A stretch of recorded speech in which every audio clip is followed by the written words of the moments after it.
अच्छा, तो मेरे छात्र मित्रों, आज हम 12वीं कक्षा की जो हिंदी विषय की पुस्तक है युवक भारती, इस युवक भारती हिंदी विषय की पुस्तक में जो 8 नंबर का पाठ है जिसका नाम है सुनो किशोरी, इसे आज हम देखने वाले हैं।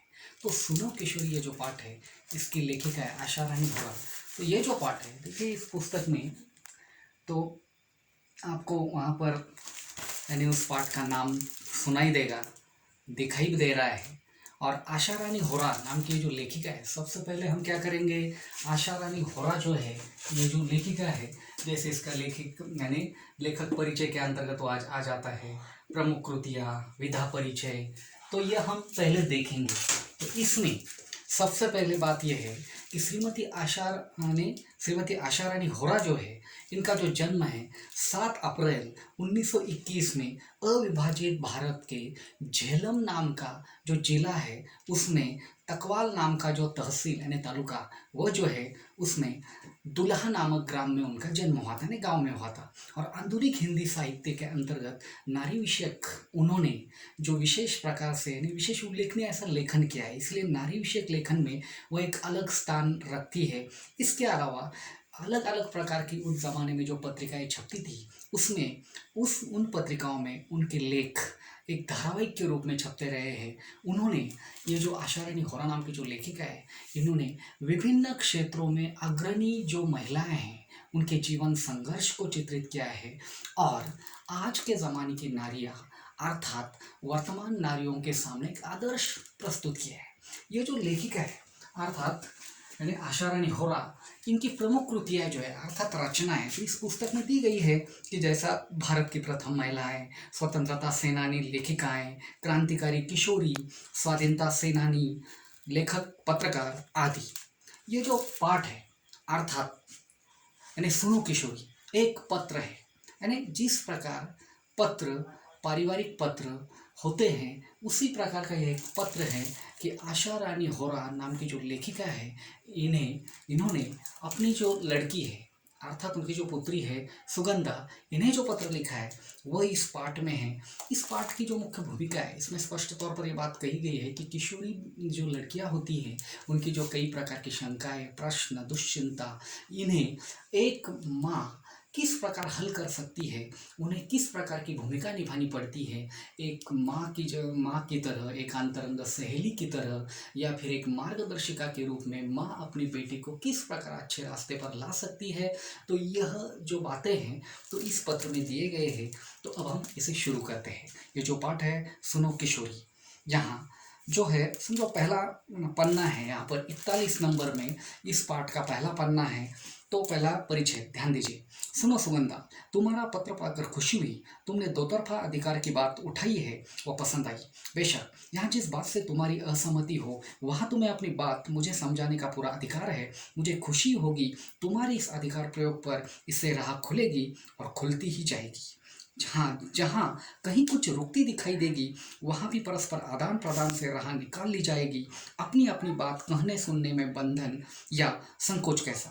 मैंने तो अधिकार की बात यूँ पूछी थी कि मैं उस बेटी की माँ हूँ जो जीवन में ऊंचा उठने के लिए बड़े ऊंचे सपने देखा करती है। आकाश में अपने छोटे छोटे डैनों को चौड़े फैलाकर धरती से बहुत ऊंचाई में फैले उन डैनों को यथार्थ से दूर समझकर भी मैं काटना नहीं चाहती, केवल उनकी डोर मजबूत करना चाहती हूँ कि अपनी किसी ऊंची उड़ान में वे लड़खड़ा न जाए। इसलिए कहना चाहती हूँ कि उड़ो बेटी उड़ो, पर धरती पर निगाह रखकर। कहीं ऐसा न हो कि धरती से जुड़ी डोर कट जाए और किसी अनजाने अवांछित स्थल पर गिरकर डैन क्षत विक्षत हो जाए। ऐसा नहीं होगा क्योंकि तुम एक समझदार लड़की हो। फिर भी सावधानी तो अपेक्षित ही है। यह सावधानी का ही संकेत है कि निगाह धरती पर रखकर उड़ान भरी जाए, उस धरती पर जो तुम्हारा आधार है, उसमें तुम्हारे परिवेश का, तुम्हारे संस्कार का, तुम्हारी संस्कृति परंपरा का, तुम्हारे सामर्थ्य का भी आधार जुड़ा होना चाहिए। हमें पुरानी जर्जर रूढ़ियों को तोड़ना है, अच्छी परंपराओं को नहीं। परंपरा और रूढ़ी का अर्थ समझती हो ना तुम? नहीं?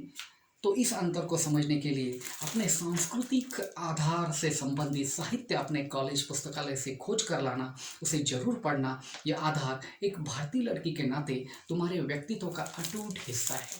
देखो छात्र मित्रों, यहाँ पर ये जो पहला पन्ना है, पन्ना क्रमांक 41 पर, कि एक सुशील माँ, यानी सुशील यानी जो पढ़ी लिखी माँ होती है, वह अपनी बेटी को किस तरह समझाती है, ये बात यहाँ पर बताई गई है। आशा रानी होरा नाम की जो लेखिका है, उन्हें जब उनकी लड़की सुगंधा, इनका जो पत्र आता है, और ये लड़की कैसी है कि जिस प्रकार है छात्र मित्रों, आप 11वीं 12वीं में पढ़ाई करते हैं, आप युवक है, उसी प्रकार यहाँ पर सुगंधा नाम की एक उनकी किशोरी बेटी है कि जो अच्छा बुरा या कौन से समय क्या करना चाहिए, उचित क्या है अनुचित क्या है, वो अच्छी तरह से नहीं समझ सकती। तो ऐसी बेटी को सही राह दिखाना किसी भी माँ का एक उद्देश्य होता है।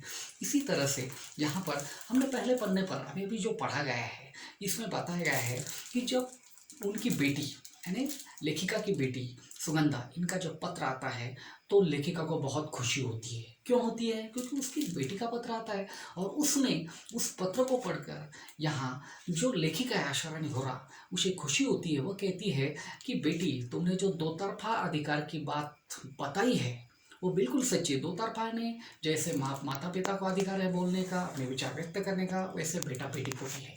तो इस प्रकार के अधिकार की जो बात है जो तुमने उठाई है, मुझे पसंद आई है। अगर हमारी कोई गलती है तो आप हमें बता सकती है कि हमारी गलती क्या है, हम उसे स्वीकार करेंगे।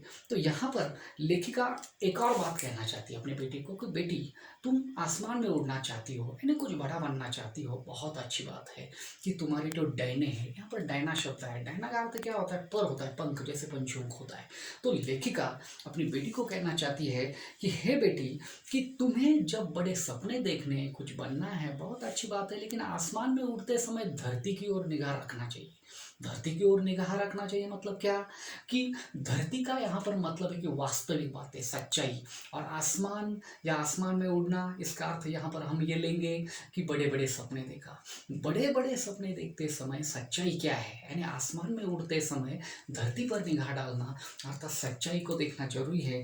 क्योंकि अगर नहीं हम सच्चाई को देखेंगे तो इसका अर्थ ये हो सकता है कि कहीं हम असफल हो जाएंगे। इसलिए यहाँ पर माँ अपनी बेटी को कहती है कि सुगंधा को, कि मैं आपकी जो प्रगति है, आप जो बनना चाहती है, जो सपने देखना चाहती हूँ, मैं उसमें रुकावट बनना नहीं चाहती, बल्कि क्या करना चाहती हूँ, आपके डैनों को मजबूत बनाना चाहती हूँ। यानी आप जो सपने देख रहे हैं उन्हें मजबूत बनाना चाहती हो।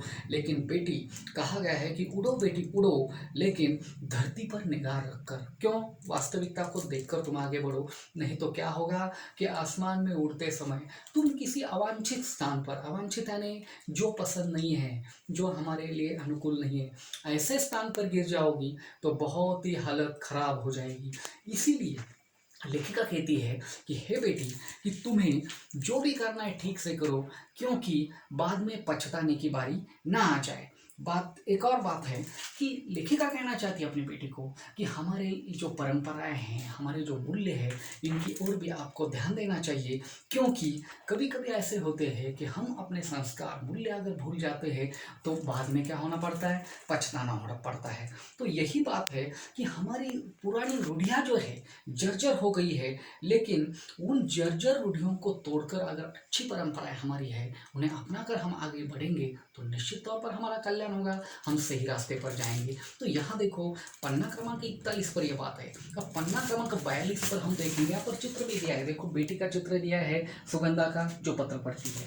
तो यहाँ पर अब आगे जो बात है कि अगला परिचय पन्ना क्रमांक 42 पर दूसरा, बदलते वक्त के साथ बदलते समय के नए मूल्यों को भी पहचान कर हमें अपनाना है। पर यहाँ पहचान शब्द रेखांकित करो, बिना समझे बिना पहचाने कुछ भी नया अपनाने से लाभ के बजाय हानि उठानी पड़ सकती है।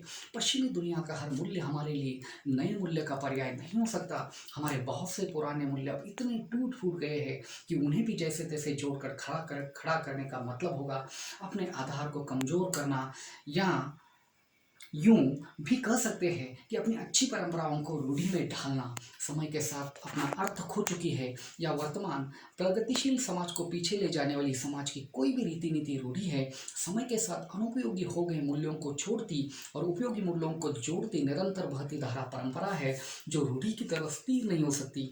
यही अंतर है दोनों में। रूढ़ी स्थिर है, परंपरा निरंतर गतिशील है, एक निरंतर बहता निर्मल प्रवाह जो हर सड़ी गली रूढ़ी को किनारे फेंकता और हर भीतरी बाहरी देशी विदेशी उपयोगी मूल्य को अपने से समेटता चलता है। इसलिए मैंने पहले कहा है कि अपने टूटे फूटे मूल्यों को भरकस जोड़कर खड़ा करने से कोई लाभ नहीं।